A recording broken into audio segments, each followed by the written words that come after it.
All right, this past week, Ukraine sent a record number of drones targeting Russian oil refineries. At least 194 drones were downed over Moscow, with some drones reaching the key Moscow refinery that supplies road fuel to the capital.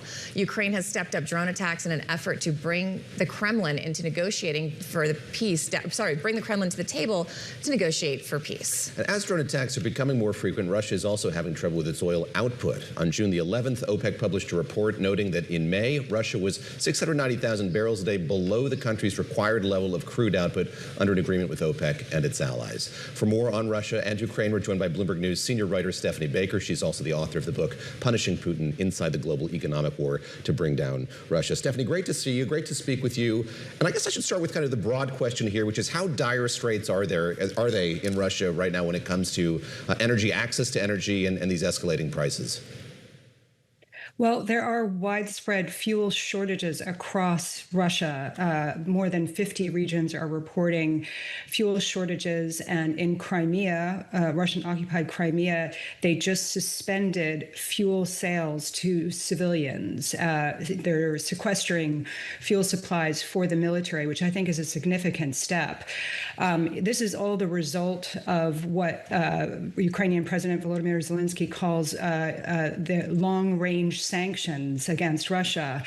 They have taken it into their own hands to strike Russia's oil refineries and ports to try to undermine Putin's ability to finance the war. And that is increasingly effective because of better drone capability, particularly mid-range drone capability by the Ukrainians.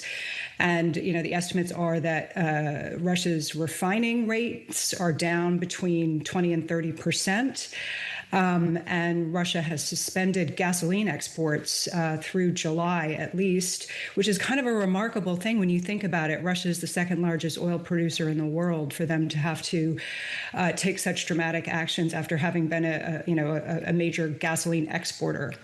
It's really fascinating, and we've talked before about how Russia, oddly, has been able to kind of insulate its economy despite the sanctions regime, despite being kicked off SWIFT and these other implementations. The Russian economy was doing better than a lot of people expected, but these oil strikes have really had an impact quite quickly. And I was reading that Russia is going to be importing oil by sea for the first time in how long? I don't know the answer to that. I'm hoping you do. And is that in itself quite significant?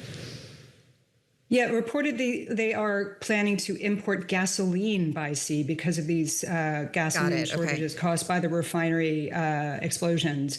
And remember, it's hard to sometimes get these refineries back up and running because of sanctions. They involve Western parts in some cases. There's not a lot of data. The Russian government has stopped publishing data on refinery rates. So it really strikes the heart of Putin's social contract, right? When he took over in 2000, the deal was he would provide economic and political stability in exchange for Russians staying out of politics. And he's been able to continue that through the war, partly through the record high state spending on the war effort, which caused the sugar rush in the Russian economy.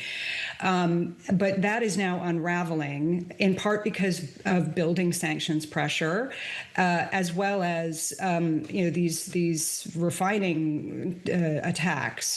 And I think that is potentially going to roll through the economy and cause the economy to slow down even more, spike inflation more. But it, has the potential to spark social unrest. I mean, fuel shortages tend to do that. So I think this is one to watch very carefully. Steph, you've done such fine reporting on the way that Ukraine has waged this war, the drone technology that they've pioneered and used. And I wonder if you kind of situate what we're seeing here in the broader context of the entire conflict. Using drones to attack Moscow is a marked departure from what we had seen in the past. And I'm curious, is that a strategic move on Ukraine's part? Is it a technological advancement that's allowed them to do that? How should we see this kind of encroachment on Moscow, which, as you say, is hitting at the heart of the social compact that President Putin had with his people? Yeah, it really is. The Ukrainians have the upper hand now because of their sophistication with producing these mid-range drones and in many cases long-range drones that the Russians are struggling to defend against. And it's a combination of increasingly sophisticated Ukrainian drone capability with shaky Russian air defenses. There's some speculation that the Russians are using sort of new recruits for manning some of their anti-missile defense systems, and that's causing these weaknesses, allowing Ukrainian drones to get through. But more broadly, Russia is struggling to recruit to the front line to replace those who've been pulled out to by death or being injured. The casualty rate is higher, and I think that is showing Ukraine stronger, and that manpower advantage that the Russians had isn't as strong because of the Ukrainian drone capability. And I think that could feed through to the peace talks and their ability to try to gain leverage to negotiate some kind of end to the war. So, Stephanie, before we let you go, talk to us about Putin himself and at what point he starts to possibly capitulate and realize that the internal pressures are such that he has to come to the table. I read that Roman Abramovich, who's this big, oligarch, former owner of the Chelsea Football Club, went to Zelensky and offered to try to mediate. That, to me, felt like a sea change. If these very powerful Russian magnates are suddenly seeing it impact their bottom line, could they be the ones to finally get Putin to the table? I think that was an attempt by Zelensky to open a channel. The problem is that Putin does not seem interested in ending the war, and he's getting regular briefings by Russian military officials, which are giving him one version of the story of what's happening on the front line.